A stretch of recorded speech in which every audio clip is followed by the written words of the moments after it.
My first speech in my college speech class was to discuss a trait or a value that was important to me.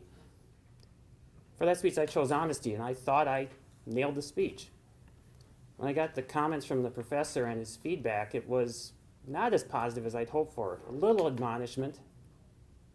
And I was puzzled about what did I say or what did I do?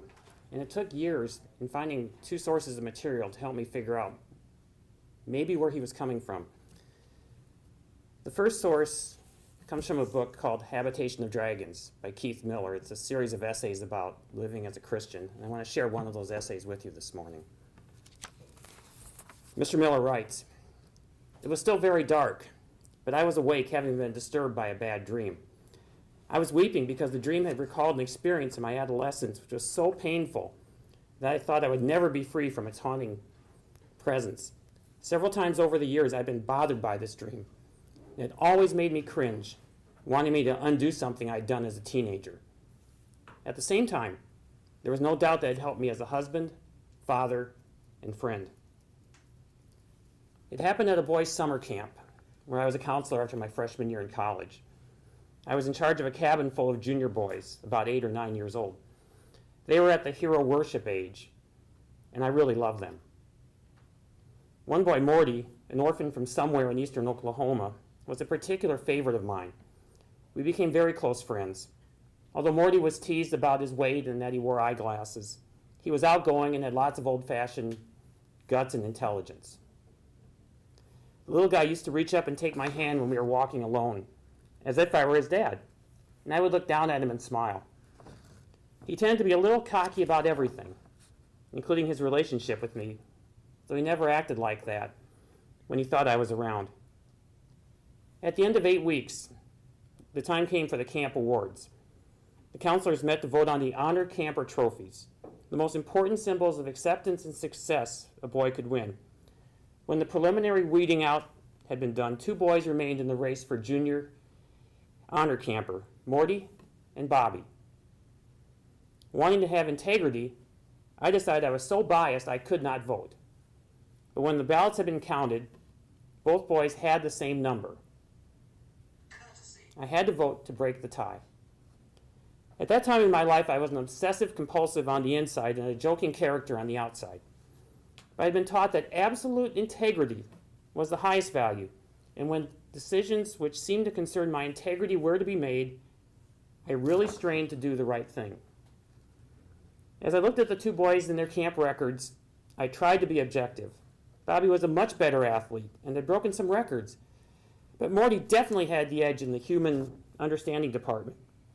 It was easy to see why the vote had been tied. I was miserable. Little Morty had done a great job, but he was a little cocky.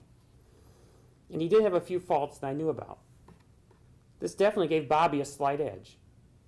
Everyone knew how close we had been, and if I voted for Morty, I was afraid the other counselors would think I was voting for him because of our friendship. It was strange that such a trivial thing could have been so momentous, but my whole integrity seemed to be on the line. And I felt sort of sick to my stomach. I did not want the responsibility of deciding. My hesitation over the simple decision was delaying the meeting, and the other counselors became irritated.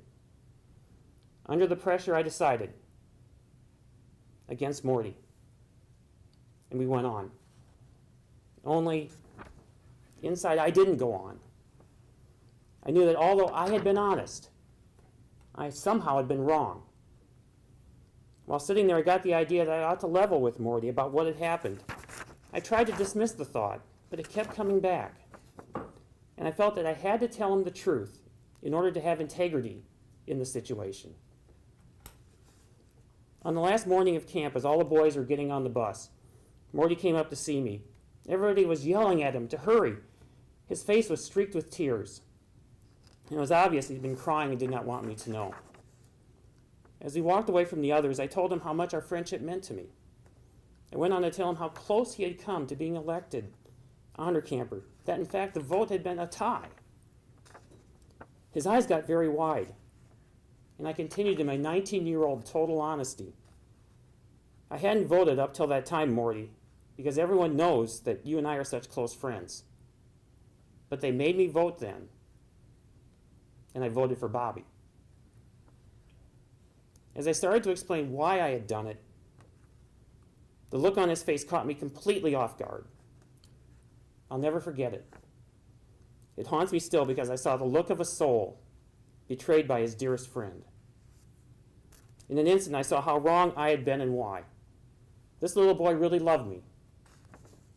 And I realized he had done a much finer job than Bobby at camp. But because Morty had loved me, he had revealed his faults as well as his good points to me. And I used this knowledge to judge and to condemn him from his perspective. He just stood there and stared at me in disbelief. I had the chance to give him everything he'd ever wanted, but I tossed it to another boy in another tribe, whom I hardly knew. He covered his face with his hands and ran to the bus. I tried to grab him, to explain my feelings, but he broke loose, and wriggling between the last few campers, disappeared onto the bus. The door closed, and the bus pulled out. I ran along beside it, hunting for Morty in the windows. But all the other kids were pressed against them, and I didn't see him at all. In the midst of the shouting and the singing of the camp loyalty song, Morty rode out of my life in a cloud of dust. It was years later, after I became a Christian, I began to understand myself and my problems more clearly, that I began to see the trap honesty could be.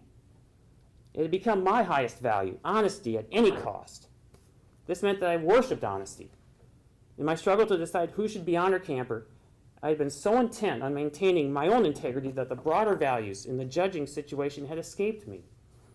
And in any case, I was blind to the consequences of trying to clear my skirts with Morty by telling him all, and not realizing that a 9-year-old could not understand me.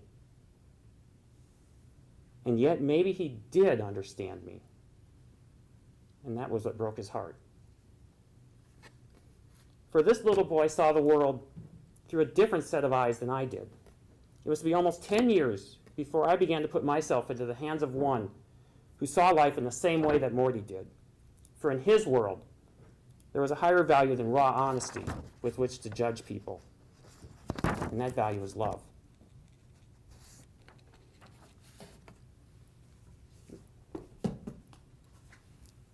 So after reading that story and encountering it, it also helped me make sense of a song that I've really appreciated. This is from U2's album, Achtung Baby, and the song One that's on there. And after reading this began to make more sense of the lyrics as Bono sings.